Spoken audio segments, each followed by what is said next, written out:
You're listening to Montreal Now with Aaron Rand and Natasha Hall on CJAD 800. That is James Mennie. He is over at the Montreal Gazette. So, Jim, I want to talk about Francois Legault. He again today trying to, I don't even know what you would call this, because all I heard was one word come up over and over, and that's flexibility. But I don't understand what's going on here because, well, take a listen to this clip first, and then I'll ask you for your take here. Brian? We are open to put more if and only if we get more flexibility. It's about time in Quebec that we bring all the tools that we need in order to give better services to the population. Okay, my first question in hearing this is, that's usually a position that a union would take, that they want more flexibility. What's he mean? What is he talking about?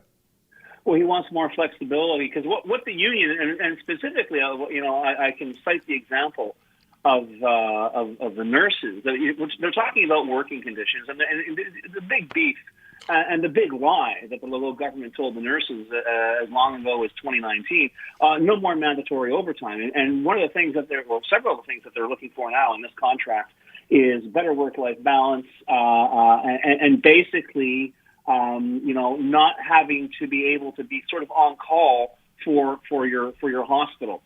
And your shifts can change and so on. He's saying he's going to. I'll give you more money. We don't know how much more, but you have to be able to give us more flexibility in terms of how we manage you. I'd say the government's management of the healthcare system speaks for itself, so let's not waste time talking about that. But it is interesting because it's another example. You'll notice the tone has changed. A couple of weeks ago it was don't take patients hostage, don't take the population hostage. But then we found ourselves in a situation where perhaps a poll suggested that most people, 7 out of 10 Quebecers, are siding with the unions rather than the government. So he's changed the tone. He's changed the key of the melody, but the tune remains the same. And as you very wickedly pointed out this week, Aaron, yes, Sonia Labelle can say that she's made offers 4 times to the unions, but in fact they're all the same. So if you keep repeating the same thing over and over again, you're still going to get the same answer. So yeah, this is the issue with this government. And once again, I've been saying this for years, the Legault government does not govern. It does not formulate policy. The Legault government creates a narrative and then looks for adversaries. That's it. So they're going to find a new way to turn the unions into the villains between now and ideally this weekend. We'll see how that goes. But right now, I'm not detecting a huge shift in public opinion. No, I was explaining this situation to a fellow parent earlier today because they were like, but I heard the government's coming to the table. They've had 4 offers. And I'm like, okay, so let me offer you a piece of pizza. And you say, no, I don't like pizza. And then I wait a little bit and I say, how about now? You want pizza now? Do you like pizza now? And you're like, no, I still don't like pizza. How about now? You want some pizza? Like, this is literally what's happening. I feel like the Legault, this flexibility thing is him trying to act like he's playing tough. But at some point, they're going to have to give in.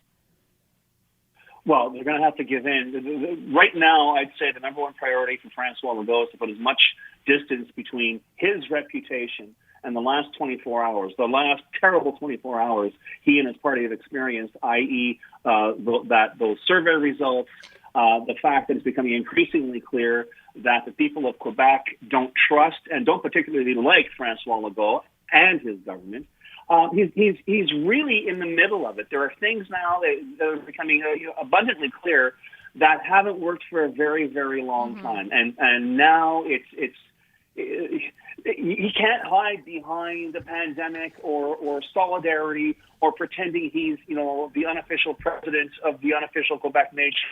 He has to govern, and this is something Francois Legault is not very good at because governing is to a certain extent compromise. Yeah. Leading is to a certain extent compromise. Unfortunately, that word is not found in Francois Legault's dictionary. It's interesting you say that, Jim. I was thinking today after hearing him speak, I was thinking kind of that he is acting now like he was still running Air Transat, and these were employees of his, and they were going to walk off, and this is how he's going to deal with them. I mean, a very different approach from what you might have expected, but that's what you get maybe with Francois Legault. I think in the end, you should believe. The old saying, believe people. When people tell you who they are the first time, that's when you believe them. And I think François Legault has always been François Legault. Yeah. We're seeing the real entre guillemets François Legault. Now that the pandemic's over and he actually has to govern, he's got a short fuse, not very much in the way of political vision. Doesn't think past the next 24 hours of headlines. Even what we were discussing yesterday, Aaron, in terms of these two MNAs, CAC MNAs speaking up, saying that the whole LA Kings thing was a dumb idea. It goes against their values. Everyone came out. It was the last night was the caucus meeting this morning. They're going, I don't know, everything went very, very well. Let's just move on. Don't kid yourself. All right. There are 89 people in that caucus, and we've heard from two of them. I think they are waiting because the reality is what got these two MNAs to speak up was the fact their phones are ringing. Yeah. Their people are talking to them, and they're saying, what the hell are you doing? Well, guess what? Just because François Legault turns around and says we are now more united than ever doesn't mean the phones are going to stop ringing. It doesn't mean the strikes are going to be over. It doesn't mean the fundamental mechanics of governance in Quebec, which are grinding to a sideways halt, these things aren't changing. So it's great, and I'm sure there are certain, people up covering the mad ass. They'll go, with the quick headline, whatever. Oh, looks like it's over. The clouds have passed. They have not. This is a conversation we're going to continue to have in the weeks and perhaps the months to come. But one thing is for sure, whatever pattern, we used to talk about it all the time, that those last few flakes of Teflon have finally left the person of François Legault. What kind of, and forgive me if this has been covered extensively and I've missed it because I have been caught up in the strike stuff and trying to take care of kids and whatnot. The real world, yeah. Yeah. What kind of economic impact is this having that we now have 500,000 public sector workers off work? Well, certainly the economy is going to feel a hit in terms of, and people, these 500,000 people, some of whom don't even get strike pay, which I think is incredible. But anyway, guess what? They're not going to be spending their money. Guess what? Retail is going to feel it. Yeah. There's going to be a commensurate reduction in economic activity when, in fact, and that's an astounding figure that I saw.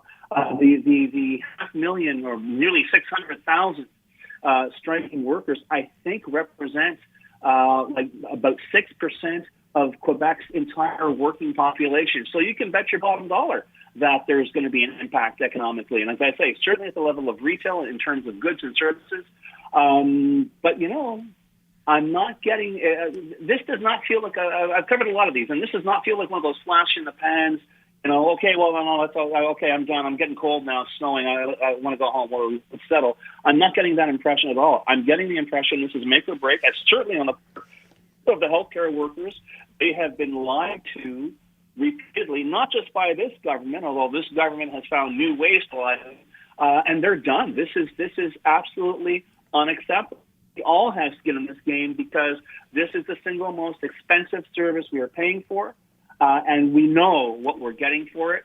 And the government now seems to want to take a shortcut, offer a quick and dirty settlement, and, just move along, nothing to see here. I have to go back to finding new ways to protect the French language. Jim, I would be remiss if I did not follow up on your second headline, which is when all else fails, you can rely. First of all, the word has to be in there. You can rely on the decrepitude of Quebec's roads. What are we talking about here? I didn't see this story. The Auditor General. You didn't see the Auditor General's report? No. What basically, Ghislaine Leclerc is so cool because she has to, she digs up this stuff.